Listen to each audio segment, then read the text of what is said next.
எல்லாரும் நல்லா இருக்கீங்களா? இந்த சமையல் சேனல் வழியா உங்க எல்லாரையும் சந்திக்கிறதுல மிக்க மகிழ்ச்சிங்க. சிம்பிளான சமையல் எக்ஸலண்டான டேஸ்ட்ல வரணும்னா நம்ம சேனலை தொடர்ந்து பாருங்க. உங்களோட கருத்துக்களை கமெண்ட் செக்ஷன்ல போஸ்ட் பண்ண மறக்காதீங்க. வாங்க கிச்சனுக்கு போகலாம், சுவையா ஆரோக்கியமா சமைக்கலாம். கோவில் பிரசாதங்கள்னாலே ஒரு ஸ்பெஷல் தாங்க. கோவில்களில் கொடுக்கக்கூடிய அந்த பிரசாதங்களோட சுவையை நம்ம அடிச்சுக்கவே முடியாது. சில கோவில்களில் கேட்கும் பொழுது எக்ஸஸாகவும் கிடைக்காது, இல்லை நம்ம வாங்கணும்னு நினைச்சாலும் அந்த சமயத்தில் தீர்ந்து போயிருக்கும். அப்படி சுவையான தயிர் சாதம் நிறைய கோவில்களில் பிரசாதமாக கிடைக்கும். அப்படி கோவில்களில் கொடுக்கக்கூடிய தயிர் சாதம் ரெசிபியை தான் இப்போ நம்ம செய்ய போகிறோம். ரொம்ப ஈஸியாக நம்ம வீட்டில் இருக்க பொருட்களை வச்சு பக்காவான டேஸ்ட்டில் செய்ய போகிறோம். கோவில்களில் அதை பிரசாதமாக வாங்கி சாப்பிடும்போது அது ஒரு தனி ஸ்பெஷல் தாங்க. இருந்தாலும் நம்ம வீட்டில் அதில் 80% அளவுக்காவது டேஸ்ட்டு கொண்டு வர முடியும். அது கடவுளோட அனுகிரகத்தில் கிடைக்கக்கூடிய பிரசாதம் அப்படிங்கிறதுனால அதுக்கு கூடுதல் சுவை இருந்தாலும் அதே கோவில் பிரசாதத்தை நம்ம வீட்டில் செய்யலாம். வாங்க. தயிர் சாதம் செய்யறதுக்கு முதல்ல அரிசியை சாதமாக நம்ம வடிக்க போகிறோம். அதனால சாதம் வடிக்கிறதுக்கு ஒரு பாத்திரத்தில் தண்ணி சேர்த்து இந்த தண்ணி நல்லா கொதிச்சுட்டு இருக்கு. இதில் நான் 1.5 ஆழாக்கு அளவுள்ள பொன்னி பச்சரிசியை அரை மணி நேரம் ஊற வச்சு வடிகட்டி எடுத்து சேர்க்கிறேன். இதில் பார்த்தீங்கன்னா கோவில் பிரசாதம் அப்படின்னாலே பச்சரிசி மட்டும் தான் சேர்ப்பாங்க. பச்சரிசியில தான் செய்யணும், அப்போதான் அந்த டேஸ்ட் நமக்கு கிடைக்கும். சாமிக்கு நைவேத்தியமாக படைக்கிற அரிசி பச்சரிசியாக தான் இருக்கும். இதில் சேர்த்துட்டு இந்த அரிசிக்கு தேவையான அளவு உப்பு ஒரு 1.5 டேபிள் ஸ்பூன் அளவு சேர்த்துக்கலாம். சேர்த்து நல்லா கலந்து விட்டுடுங்க. இது நல்லா நமக்கு குழைவாக வேகணும், அதாவது நல்லா சாஃப்டாக வேகணும். ரொம்ப குழஞ்சு போயிடக்கூடாது, ரொம்ப தனித்தனியாகவும் இருக்கக்கூடாது, புளி சாதத்துக்கு வடிக்கிற மாதிரி இருக்கக்கூடாது. இந்த அரிசி நல்லா சாஃப்டாக வேகணும். இது போல் வடித்து செய்யும் பொழுது தான் அதனோட ஒரிஜினல் டேஸ்ட்டு நமக்கு கிடைக்கும். 1.5 ஆழாக்கு அரிசினா 300 கிராம் அளவு வெயிட் இருக்கும். நீங்கள் பொன்னி பச்சரிசியில் தான் செய்யணுன்றது கிடையாது, உங்ககிட்ட இருக்க எந்த பச்சரிசியில் வேணாலுமே செய்யலாம். ஆனால் அந்த அரிசியை இது போல் நல்லா சாஃப்டாக வேக வச்சு வடித்து எடுத்துக்கணும். இப்போ இந்த சாதத்தை மசிச்சு பார்க்கும்போது தெரியும் பாருங்க எந்த அளவு அப்படியே சாஃப்டா மசியுது.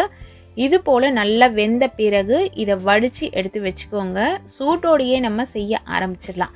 இப்போ நல்லா வெந்துருச்சு, இதை நம்ம வடிச்சு எடுத்துட்டு வந்துடலாம். வடிச்ச உடனே பார்த்தீங்கன்னா இது போல நமக்கு சாதம் இருக்கும். உதிரு உதிரா இருக்கக்கூடாது, சாதம் மசிச்சா மசியணும். ஏன்னா கோவில் பிரசாதம்னும் போது தயிர் சாதம் நல்லா குழைவாக தான் தருவாங்க.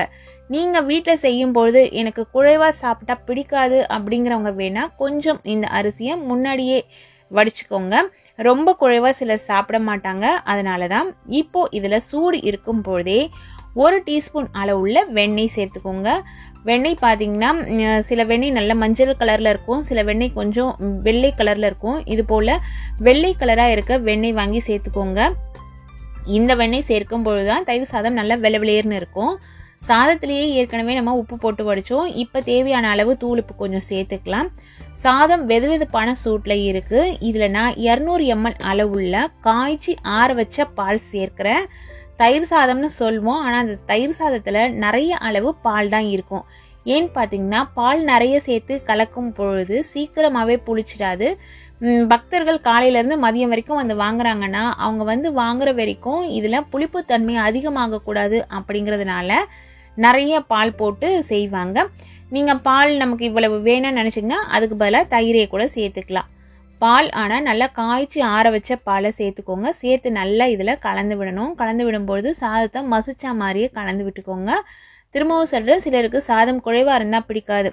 கோவிலில் 1 ஸ்பூன் 2 ஸ்பூன் தருவாங்க, அதை வாங்கி சாப்பிட்ருவாங்க. வீட்டில் நம்ம செய்யும்பொழுது கொஞ்சம் கூடுதலாக சாப்பிடுவோம் இல்லைங்களா? அப்படி இருக்கிறவங்க சாதம் கொஞ்சம் குழையாம இந்த பாலோட சேர்த்து நல்லா கலந்து விட்டுக்கோங்க. பாருங்க, பால் விட்டு கலந்த பிறகு சாதம் எப்படி இருக்குன்னு. பாலை பொறுத்த வரைக்கும் நமக்கு கூடுதலாக கூட தேவைப்படும், அதனால பால் கொஞ்சம் எக்ஸஸாகவே காய வச்சுக்கோங்க. இப்போ இதில் தயிர் சேர்க்கிறோம். தயிரும் பார்த்தீங்கன்னா ரொம்ப புளிப்புலாம் ஏறாமல் புது தயிராக இருக்கட்டும். இந்த தயிரோட அளவு ஒரு 50 mlலேருந்து 75 ml வரைக்கும் நீங்கள் சேர்த்துக்கலாம். கரெக்டான அளவு நம்ம எப்படி எம்எல்லாம் வீட்டில் பார்ப்போம் அப்படின்னு நினச்சிங்கன்னா, வீட்டில் சாம்பார் கரண்டி வச்சுருப்போம் இல்லைங்களா, அந்த சாம்பார் கரண்டியில் 1.5 கரண்டி அளவுள்ள தயிரை இதில் சேர்த்துருங்க. தயிர் சேர்த்து நல்லா கலந்து விடலாம். இந்த சாதத்தில் தண்ணி சேர்த்தே நம்ம கலக்கக்கூடாது. உங்களுக்கு இறுக்கமாக இருக்குது அப்படின்னு நினச்சிங்கன்னா பால் தான் சேர்த்துக்கணும், அப்போ தான் அந்த சுவை நமக்கு கிடைக்கும். வெதுவெதுப்பான சூட்டில் இருக்கும்போதே பால் சேர்த்துக்கோங்க. பால் சேர்த்த உடனே ஓரளவு சூடு ஆற ஆரம்பிச்சிடும். அதுக்கப்புறம் நம்ம தயிர் சேர்த்து கலந்தா இது போல் நமக்கு கிடைக்கும். இது போல் இலகலாக இருக்குன்னு நினைக்க வேணாம். இது ஆற ஆற இன்னும் கொஞ்சம் கெட்டியாக மாறிடும். கூடுதலாக கூட பால் நமக்கு தேவைப்படும். சப்போஸ் இது இறுகிடுச்சு நம்ம சர்வ் பண்ணுறதுக்குள்ள அப்படின்னா நீங்கள் பால் கொஞ்சம் சேர்த்து அந்த சமயத்துக்கு கலந்துக்கலாம். அதில் எந்த தவறுமே இல்லை. அதனால தான் காய்ச்சின பால் எக்ஸஸாகவே வச்சுக்கோங்க அப்படின்னு சொன்னது. இப்போ நம்ம தாளிப்பு கொடுத்துடலாம். ஒரு தாளிக்கிற கரண்டி ஸ்டவ்வில் வச்சுட்டு ஸ்டவ்வை சுவிட்ச் ஆன் பண்ணிவிடுங்க. தாளிக்கிறதுக்கு நீங்கள் உங்கள் வீட்டில் எந்த எண்ணெய் பயன்படுத்துவீங்களோ அது பயன்படுத்திக்கோங்க. நான் இன்னைக்கு 2.5 டேபிள் ஸ்பூன் அளவுள்ள கடலை எண்ணெய் சேர்க்கிறேன். கடலை எண்ணெய், நல்லெண்ணெய், தேங்காய் எண்ணெய் இது போல் எண்ணெய்களில் தாளிச்சுக்கிட்டிங்கன்னா நல்லா வாசனையாக இருக்கும். இதில் 1/2 டேபிள் ஸ்பூன் அளவுள்ள கடுகு தாளிச்சிக்கலாம். கடுகோடவே நான் 2 சீரகம் சேர்த்து வச்சுருந்தேன், அதை தாளிச்சிட்டேன்.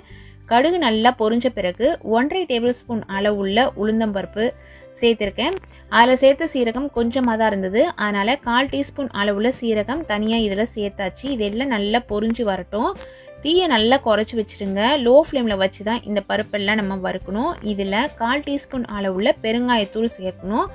இந்த தயிர் சாதம் பொறுத்த வரைக்கும் அவசியம் பெருங்காயத்தூள் சேர்த்தே ஆகணுங்க. பெருங்காயத்தூள் சேர்த்த உடனே ஸ்டவ்வை சுவிட்ச் ஆஃப் பண்ணிடுங்க. இதில் 1 சென்டிமீட்டர் நீளமுள்ள இஞ்சி தோலெல்லாம் எடுத்து நல்லா பொடியாக கட் பண்ணி எடுத்து சேர்த்தாச்சு. மிளகாய் மீடியம் சைஸில் 2 இருந்துச்சு, அதை மெல்லிஸாக கட் பண்ணி எடுத்து சேர்த்துட்டேன். ஸ்டவ்வை சுவிட்ச் ஆஃப் பண்ணிட்டீங்கன்னா அந்த சூடே நமக்கு போதும். கருவேப்பிலை இலைகளை நல்லா ஒரு 2 இனுக்கு உருவி அதையும் இதில் எடுத்து சேர்த்துட்டு கலந்து விட்டுடுங்க. இந்த தாளிப்பில் சேர்க்கிற இஞ்சி, பச்சை மிளகாய், கருவேப்பிலெல்லாம் ரொம்ப பொரிஞ்சு கலர் மாறக்கூடாது. இதே போல் க்ரீன் கலர்லேயே நமக்கு இருக்கணும். இன்னும் கேட்டால் சில கோவில்களில் பச்சை மிளகாய், இஞ்சி அப்படியே பச்சையாகவே அதில் சேர்ப்பாங்க. அந்த சூட்லேயே அதனோட சாரெல்லாம் இறங்கும். அப்படிங்கிறதுனால நான் இப்போ அந்த பேனில் இருக்க சூடே போதும் அப்படிங்கிறதுனால இது போல் தாளிப்பு ரெடி பண்ணேன். இந்த தாளிப்பு எடுத்து சாதத்தில் நம்ம சேர்த்துடலாம். சேர்த்துட்டு நல்லா கலந்து விட போகிறோம்.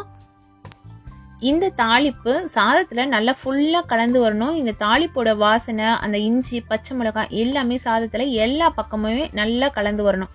அதனால் நல்லா கலந்து விட்டுட்டு இதை இன்னும் கொஞ்சம் நேரம் ஆற விட்டுடுங்க.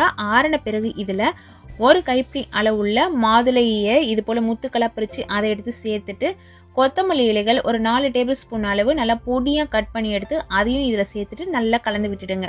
கொத்தமல்லி இலைகளையும் மாதுளம்பழம் முத்துக்களையும் சாதம் நல்லா முக்கால்வாசி ஆறின பிறகு சேருங்க. இல்லைனா இந்த மாதுளம்பழம் சாதத்தில் இருக்க சூட்லேயே நல்லா வேக ஆரம்பிச்சிடும். அப்போ நமக்கு ஃப்ரெஷ்ஷாகவே இருக்காது. சாப்பிடும் பொழுதும் பழம் நல்லா வெந்த மாதிரி தான் நமக்கு இருக்கும். அந்த க்ரன்ச்சியாக நமக்கு கிடைக்காது. அதனால இது போல் சாதம் நல்லா ஒரு 80% மேலே ஆறின பிறகு இதை சேர்த்து கலந்துட்டு நீங்கள் பிரசாதமாக படைக்கிறதா இருந்தாலும் சாமிக்கு படைக்கலாம். இல்லைன்னா நீங்கள் லஞ்ச் பாக்ஸ்க்கு கூட கட்டி கொடுக்கலாங்க. இந்த தயிர் சாதம் பொறுத்த வரைக்கும் பெருமாளுக்கு புரட்டாசி மாதத்தில் வச்சு படைப்போம் இல்லைங்களா, அதுக்கும் பயன்படுத்திக்கலாம். இல்லை நீங்கள் வேறு எந்த ஃபெஸ்டிவல்ஸ்க்கு சாமிக்கு பிரசாதமாக இதை படைக்கணும்னு நினச்சாலுமே படைச்சிக்கலாங்க. ரொம்ப சுவையாக இருக்கும். இந்த சாதத்தை இதே அளவுகளில் பக்குவம் மாறாமல் செய்யுங்க. டேஸ்ட் வேறு லெவலில் இருக்குங்க. இது போல் நல்ல நல்ல ரெசிபிஸ் தெரிஞ்சுக்கணுன்னா நம்ம சேனலை தொடர்ந்து பாருங்கள். சுவையாக சமைச்சு சாப்பிட்டுட்டு மகிழ்ச்சியாக வாழுங்க. சுவையாகவும் இருக்கணும், ஆரோக்கியமாகவும் இருக்கணும்னா நம்ம சேனலை பார்த்து சமைங்க. Thank you friends.